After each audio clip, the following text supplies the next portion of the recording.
You've heard about MEDDIC and other sales methodologies, but how do you manage deals outside of them? This was one of my favourite conversations as Hitesh Kapadia, co-founder and CRO at Jointflows, gives some really solid takeaways on how to effectively manage a deal across the whole commercial function. Having previously worked at Yieldify, Hitesh has now set up a new venture, Jointflows, that helps improve predictability by stopping deal slippage and revenue delays, which is why he's the perfect person for this topic. In this episode, we cover the key components to understanding a deal, framing questions with the client, keeping momentum up throughout the sales cycle, and learning how to orchestrate what's happening in the deal to progress it to a renewal and upsell. I hope you enjoy this one. Let me know what you think in the comments. What are the key components to understanding a deal? Yeah, it's a great question. So I think if you think about your top performing AEs that you generally see, so from when I was an AE to when I managed a team, one of the things that we really lived and breathed by is a sales methodology. Mm-hmm. The sales methodology allows you to be able to understand all of the components of a specific deal. So, what kind of challenges they're facing, how it is you're going to provide a solve for that, what their criteria looks like and so forth. So for me, for example, I use MEDDIC a lot. So even now at Jointflows, we use MEDDIC in terms of being able to score our deals and understand where there's gaps in our knowledge within a specific deal as well. So we use MEDDIC, which stands for metrics, economic buyer, decision-making process, decision-making criteria, paper process, identified pain, compelling event, and champion. Nailed it. What's useful about this is that it's something that you progress over multiple conversations. Mm-hmm. So it's never the case that typically it's never the case that you have one conversation with a prospect and you understand all of the information immediately. It's an iterative process. And where the benefit of this is, as you progress through the conversations, you're able to sit down and identify where there's gaps in your knowledge as well. So one of the things that we always did, or I got my A's to do and I do myself as well, is understand before the call, where are my gaps in the knowledge over here? Mm-hmm. Is it that, we have an identified pain, but actually we don't actually know the decision-making criteria at the moment. That's extremely important. Is it that they're speaking to yourself and another two vendors? If there are, how do they actually determine who you're going to go for? So I rambled on a little bit. No, that's but there's so a lot of interesting. Components to understanding a deal properly. Well, there's so much that we can delve into. So thank you for framing that so well. Going back to MEDDIC that you eloquently described what it stands for.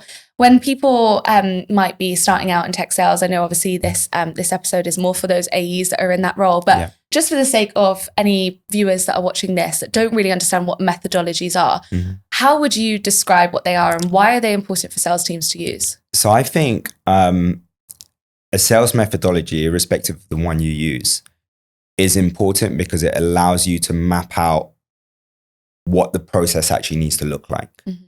So from your initial conversation to actually having them signed. If you're not able to map that, you're just basically walking blind, right? Yeah. You don't know what you're doing. And you can sign some deals in that way, but the likelihood is your close rate's not going to be very good because you don't actually have an understanding. You're not close enough to it. Mm-hmm. So you need to have that map. And this is going to allow you to be able to start building that out. And do you think that map looks the same for every single deal that you're working on? No, no, it doesn't. So I think in terms of the pieces of information that you require, that is the same. You do need these specific components, but in terms of, the challenges that you're going to solve, what the actual criteria can look like, the decision-making process is going to look like, it varies from company to company, right? So like if you're selling to a smaller organization, which has a flat hierarchy, then, in terms of the buying committee, maybe it's 2 people, right? I mean, there've been instances where it's 1 person. But obviously, when you move to a bigger company that you're selling to, actually, there's going to be multiple stakeholders within that buying committee. So it means that in terms of your information that you need to understand, that expands as well because you're addressing issues, hopefully, for multiple stakeholders through your solution. That's a really interesting point. And I think it all really ties into when we talk about being successful at sales, it is that we are speaking about the understanding of the deal, but it is just that listening approach. And I think if you have this framework that you're following for every single deal, you're not really going to be able to adapt and be fluid and move with what that prospect and the client that you're speaking to wants. Yeah. When you're talking about uncovering that pain, that is so important to understanding the deal, because that's what's going to get you across the line. What are some tactics that you would encourage your reps to use when framing those questions in a smart way to uncover that pain? So I think to start with, I always think that you should ask open questions to begin with. We have this thing that we do, which is, and I'm probably not phrasing it correctly, but it's called the 3 whys. So whenever a prospect gives you an answer to a question, ask them why. Ask them why again. Ask them why again. And what you actually do is you start peeling the onion. With every answer that you get, you start getting to the actual root cause. The other thing... It's very annoying. Sorry to interject. My marketing director does that with me all the time. And I'm like, stop asking me why. And he's like, but we're trying to get to the core of it. It's so actually impressive when you finally come to the answer. You're like, wow, okay. Yeah, absolutely. Because it's very surface level otherwise, isn't it? It is, exactly. And then the other thing to understand when you have a line of questioning or you're trying to uncover information is, who are you speaking to? Are you speaking to someone who's above the line? Are you speaking to someone who's below the line? Because the higher up you go within the organization, so you get to C-suite, you want to tie yourself more towards what matters to the business as a whole, which is typically going to be revenue, or it's going to be profit related. But if you go below the line, actually, there might be specific KPIs that you need to talk about instead. The overarching revenue figure of the company doesn't necessarily matter to everybody, but their contribution feeds into the overarching revenue of the company, which is important to the guy at the top. Yeah. We're coming in at the point of the account executive working with the buyer. Yeah. I don't know what you did in your previous companies, but some teams have SDRs, some don't. How do you collaborate with the SDR, and what would that SDR own in terms of getting that information to pass it over to the AE? Or do you feel like the AE almost does need to start again so that they can build that relationship, build that trust, and really dig a bit deeper? I actually believe there's nothing more annoying than having an SDR get all this great information, the prospect's taking the time to give it to you over the phone, and then the AE goes on the call and asks the same questions again. Yeah. Because what you've actually demonstrated is that you haven't handed over properly this opportunity, because the AE's walked in there blind. You've shown a lack of preparation. There's no empathy towards the time or understanding even of the time that the prospect has given up, because you're making him just him or her say the same stuff over and over again. You should go in there with your understanding from your notes, your conversation with your SDR to begin with, and then build on top of that. Yeah, no, you're so right. Because otherwise their time is precious. Yeah, absolutely. Absolutely. Do you get that as a buyer now? You're a co-founder of a company. What are some situations that you've been in where you're like, this is so frustrating? It's interesting, actually. So, I've onboarded tech at my last company as well, but not at the pace or velocity that we obviously do as a co-founder of the company, right? So we've onboarded a lot of tech like in the last 6 months. Some people are very good at managing their sales process, but some people are not. They're really not. Like, they don't ask the right questions. They don't enable me as a buyer. And I think buyer enablement is extremely important, especially right now. You need to be able to enable your buyer to remove as many roadblocks as possible to get to the point of closure or signature. And what's frustrating for me, so if I tell you, let me tell you a story actually. So we had somebody who is prospecting, so my co-founder Mick, right? Mick agreed to take a meeting with this guy. So he does the meeting. And meanwhile, what's happened is I'm still in this guy's sequence. So I'm still getting emails like he's still cold prospecting me. Oh, wow. Then I joined the second call, right? We had the call with the guy. Unfortunately, we didn't go with the tech in the end. But I stayed in the sequence afterwards. It was just showing that like the left hand didn't know what the right hand was doing. Just such a small thing. And you're like, it is. That attention to detail. Yeah, it's extremely important. I think that you need to be able to, I know I just said buyer enablement, but you need to make things easy for people. Don't overcomplicate things unnecessarily. Yeah. Which a lot of people do. I was having a conversation with somebody the other day and they really hit the nail on the head of saying, when you work in a tech company, you don't have in your job description that you are going to be buying X amount of tech. So buyers don't actually necessarily have all of the knowledge when they are being sold tech to them. They are not the experts. You as the seller is the expert. You need to be enabling that buyer to understand why your product is great for them to purchase. Absolutely. So I think that ties into like deal management as well. So, we spoke about sales methodology, getting you essentially the components you need to put the map together. And I think that where I've seen AEs then struggle is then, okay, how do we actually execute on this now? So especially now, if you think about how competitive it is, it's very difficult to justify. A lot of people find it very difficult to justify the pounds or the dollars that they're spending on tools. Yeah. And they have to go through such a rigorous process internally to get these things justified and signed off.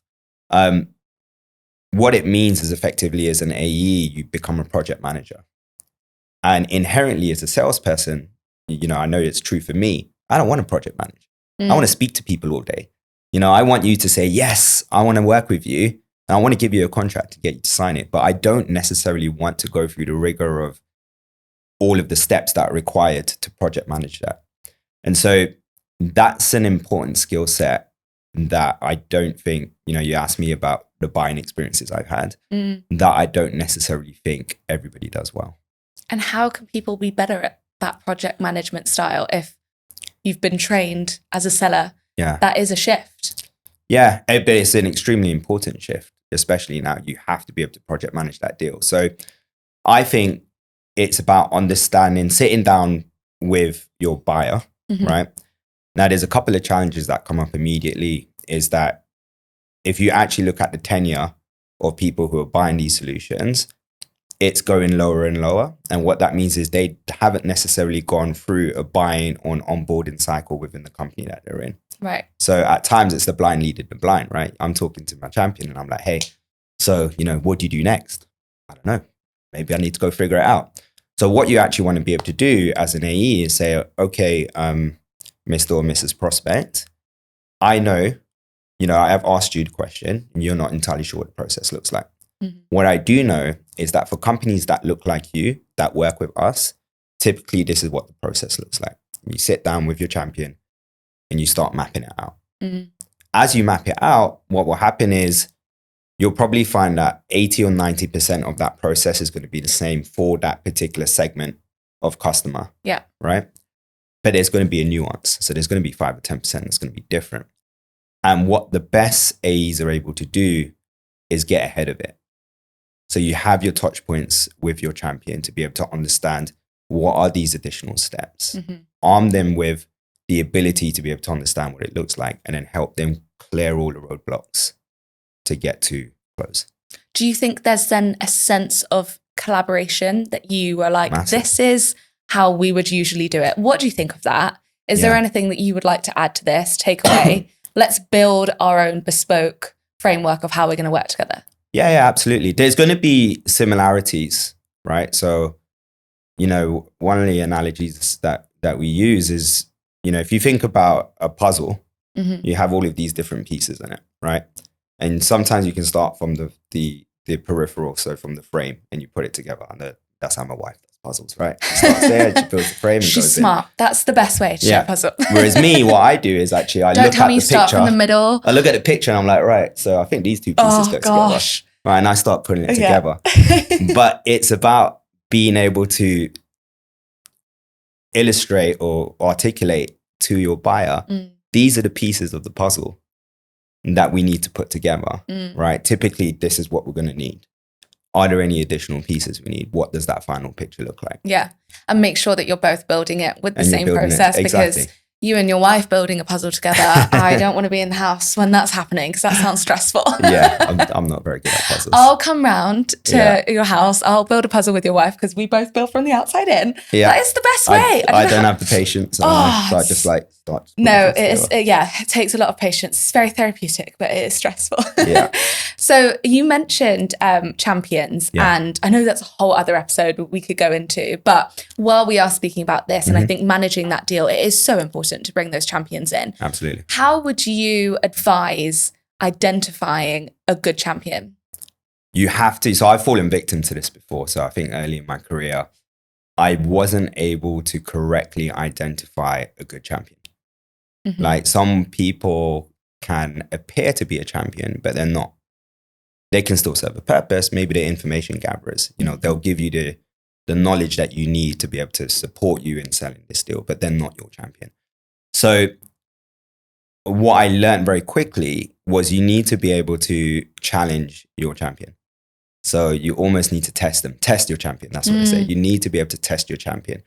Your champion has to be able to, if you request something, a piece of information, or for them to bring another stakeholder in, especially now, I feel like, multi-thread as much as you can, right? Get as many stakeholders involved as you can. So if your champion is not willing to bring in another stakeholder who is going to be part of this process, then you're probably not done a good enough job, or they're not your champion. So test your champion, test as early as you can.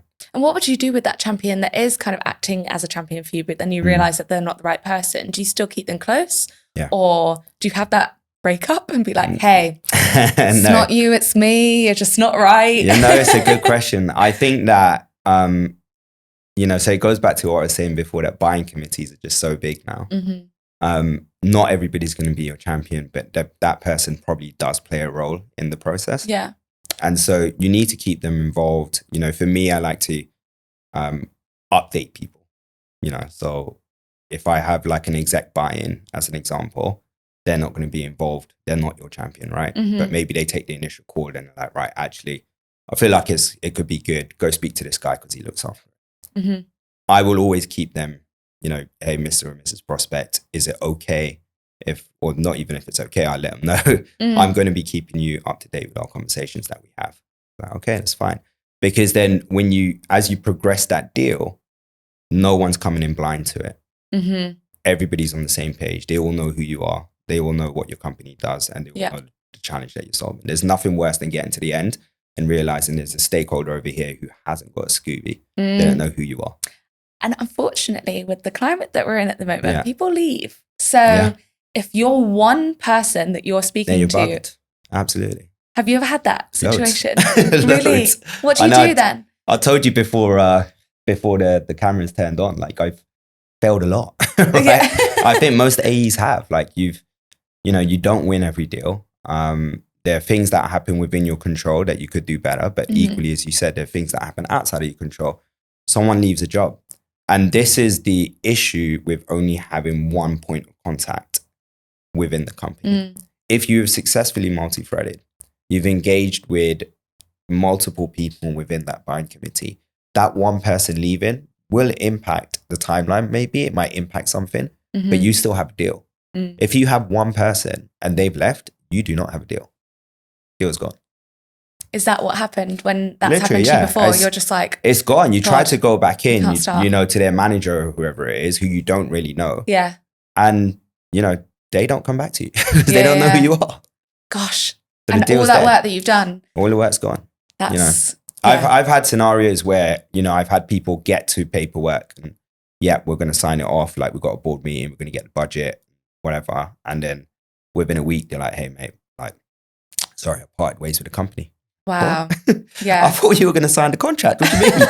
You're like, can you just please sign before you go? Stay? Can you quickly get this signed off before that you leave? Absolutely.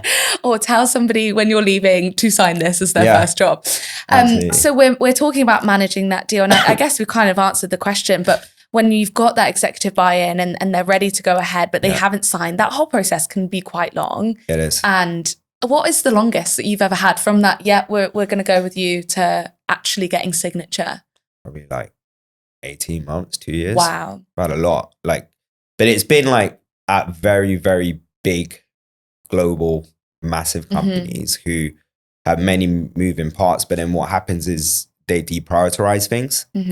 So we're going to do it. Right. But then after about a month, it's like, hey, actually, look, I know we started this process, but I need to part this for 6 months. Right. So you're not actively working it the whole time. Yeah. But it gets put on the back burner. And unfortunately, unless you can understand why it's been put on the back burner, what their new initiative is that's taking priority, you can't do anything about it. Or if you do understand what the new priority is and you can attach yourself to it, you can get back in. But it's a lot of work to do that. Yeah, I can imagine. So having that buy-in, having the champions working with you are really effective ways. Are there any other ways that you would suggest with building that momentum to get that signature over the line quicker than 2 years? The project management piece is just so important. Okay. Especially now, just getting somebody to say yes doesn't mean anything. Mm-hmm. You need to be able to project manage that through. So you need to understand what the steps look like from, that point, as you said, for somebody to say yes to the point of signature. What does that look like? Who's involved in the process? What do they need to do on their side? What is it you expect from us? What do we need to do on our side? Mm-hmm. What you need to do is, a lot of times what people used to do is force people through their selling process. That's not what you want to do. You actually want to support them through their buying process. You have to remember, as you're selling, they're buying and they have a process too. Yeah. That's such a good point. Yeah. So well done, mic drop. But you are right. People probably think, well, this is the way that we do it, and it's like you actually have to adapt to the person that you're selling to. Absolutely. When we did have this prep call, you mentioned that there is a difference between managing this deal and methodologies. Mm-hmm. What is that difference?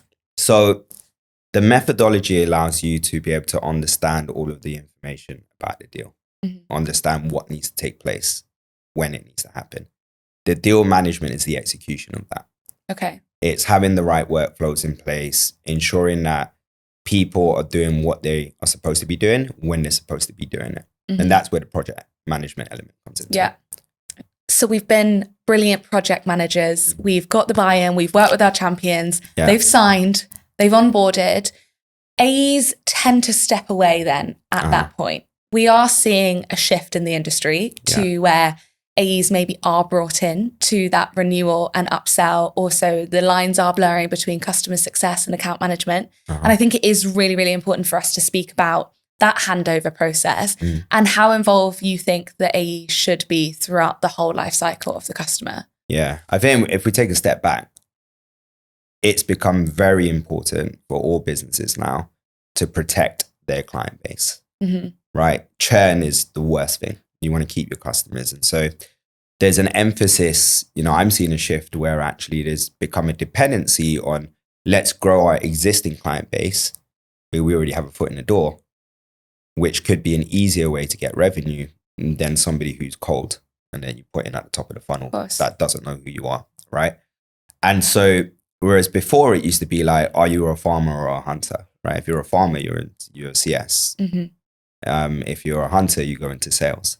Well, actually, the skill to be able to have that commercial acumen now in an account management role or a CS role is extremely important. And so what you see is one of two things. So you either see now, or what I see at least, is AE stay very close, even after the point of signature, because they know there's a big expansion coming. All AEs, they don't want to pass up on the money, right? So if there's a big expansion, you want to get paid on it, which makes sense. And so they'll stay close to it. But the way you might stay close to it is you attend the QBRs or you stay with the exec alignment, because it's not necessarily that the people that your CS team or account management team are speaking, who are typically the everyday users of your solution, are not necessarily the exec suite. It could be, but it might not be. And if it's not at that point, what I like to see at least is somebody maintaining that line of communication with the C-suite as well. Because then when those conversations come up, or you see the opportunity for the expansion, it's going to be a lot easier for it to take place. That's one way. And the other is actually it's separate. So you sign the deal, you hand it over, but now actually your responsibility as CS or AMs isn't just BAU. It's also show me as your CRO or your VP of sales and services or whatever it might be, that you have the ability to understand how we can upsell this account now, how we can expand now. And so for me at least, I feel like there's a new breed of CSMs and AMs, which is that they not only maintain, but they also have to expand it, also have to grow the account. And when do you bring, if you are going for that second option where you're handing it over, when do you bring the AM in? Because similar to what we said at the beginning of this discussion, the SDR handing it over to the AE, they need to rebrief, they need to know everything. you've maybe worked on this deal for 2 years. You've got so much information, so many relationships that you've built. Yeah. You probably need to bring the AM a little bit earlier, right? Absolutely, yeah. So there's one thing is that I believe that you should sell as a committee as well, right? There's no point of there being 10 stakeholders on the other side, but it's just you doing everything. Yeah. I don't think it looks good either. You look like a one-man band, which you're not. You're part of an organization, and it should be a good experience for them. And so to go back to your question, when do you bring this account manager in? You bring them in before the point of signature. For me, I always feel like if you can get the prospect excited about what's to come. So you don't put in all the effort, but you want to get them excited where, this is going to be your account manager. This is the person who heads up our CS division. Yeah. And actually they're going to walk you through what's going to happen now. They're going to walk you through what it's going to look like for you, what your future state of this relationship looks like post-signature. Yeah.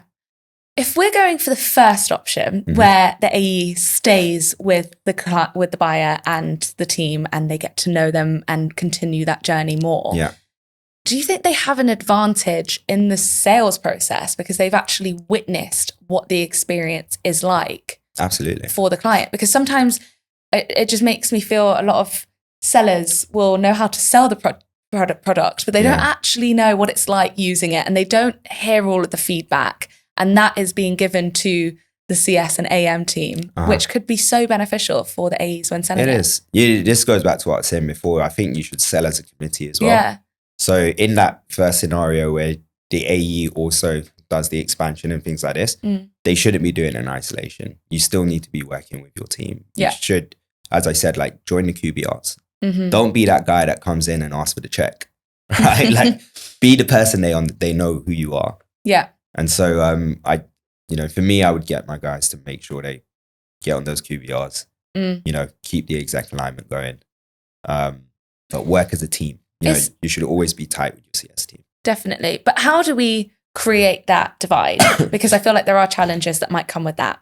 When there's crossover, there's muddy water. Oh, yeah. Who owns what? Yeah. How do you navigate that situation? You've said like you're there for the money when they renew, but the AM's there and doing all of that work. How would you advise navigating that? It needs to be binary, because I've been in that scenario as both an individual contributor and someone who's managing the team as well, where, as an individual contributor, you're like, mate, I signed that account.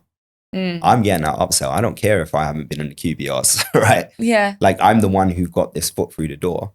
And what then happens is, and rightfully so, I believe, your account managers or CS team are also like, well, actually, I should get paid on this. I'm doing all the work every day, right? And it's very difficult to put together a comp plan which will reward both parties. And so for me, at least, I feel like the whole process needs to be very binary. You need to know what your roles and responsibilities are for the account as a whole, but then also in each call that you go to, you should have a clear understanding of what your objective is versus the other person's objective. Just be very clear. And because like you said, the waters get muddy a lot. And I have seen conflict arise between the team. Yeah, I can imagine. Would you recommend open communication between the teams, or would you say bring the leader in? How would that be navigated? As in like if the waters are muddy? Yes. I don't know. It's quite hard, to be honest.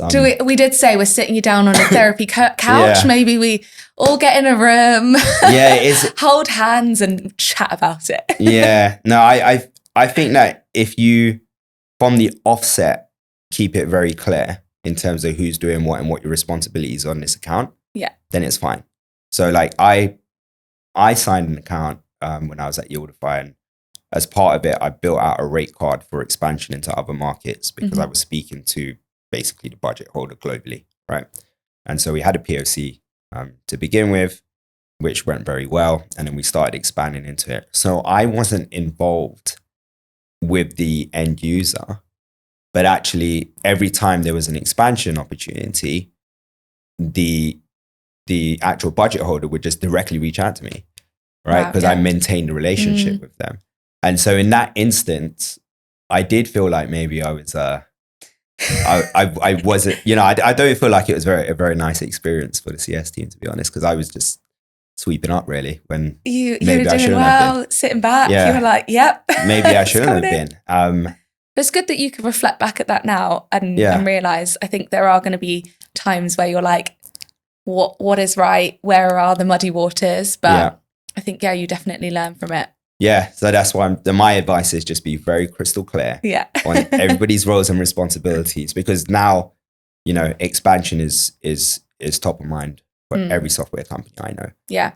And it's definitely the way that the industry is moving forward. As you said at your first point, so much easier to get revenue from existing business than going in cold. But Hitesh, thank you so much. I really, really enjoyed this conversation today. I feel like I've learnt so much. I'm sure all of our viewers have learnt lots as well. But as we end every episode here on Sales Unfiltered, I ask all of our guests, what is one failure or challenge? Just one. I know everybody has, and you said before, you've had a lot of failures, but something that's really shaped you to where you are today and that you've learnt from. So I'll go back to like my very first B2B software sales role. And I signed a couple of deals straight off the gate, which is great. Like, stepped in and smashed it. I was like, this is easy. Right. And then there was a big deal I was working on. And through the 2 deals that I'd signed prior to that, I was only dealing with one person. We spoke about it before. You're like, what happens if that person leaves? You don't have a deal. So in this instance, what happened was I was just speaking to one person. So this is before I was like, I should be multi-threading, right? I need to be speaking to multiple people. Just one person. And I got on really well with that person. So I was quite confident. Yeah, man, I'm going to win this deal. Yeah. We didn't win the deal. Oh, no. Right? We didn't win the deal. And, going through LinkedIn and stuff like this, because I knew who we lost the deal to, like the company. And I kind of knew who the rep was That's on the the other worst team. when you see them. So I started looking through. I did a bit of spy work and tried to understand who they knew. And actually, that person was connected to so many more people than I was at the prospect's company. And so from that moment onwards, I knew like, if I'm only speaking to one person, I don't have a deal here. I need to be multi-threading. I need to be speaking to multiple stakeholders. And that was like, pre-COVID, like when things were easy or easier. No, it was never easy, but when it was easier, even then, I got in that mindset now where you can't just have one person. If you have one person, you don't have a deal. It was a real wake-up call. 100%. I love those moments, even though they feel horrendous at the time, and you probably were sitting there really upset that you lost out to that deal. It's definitely taught you to never do that again, and you learn from it. So they're never failures, are they really? They're just learnings. Learning moments, they say. Definitely. Every day's a school day. Exactly. Thank you so much. I've definitely been at school day today, learnt lots, but thank you so much for watching at home, and we'll see you next week for the next episode.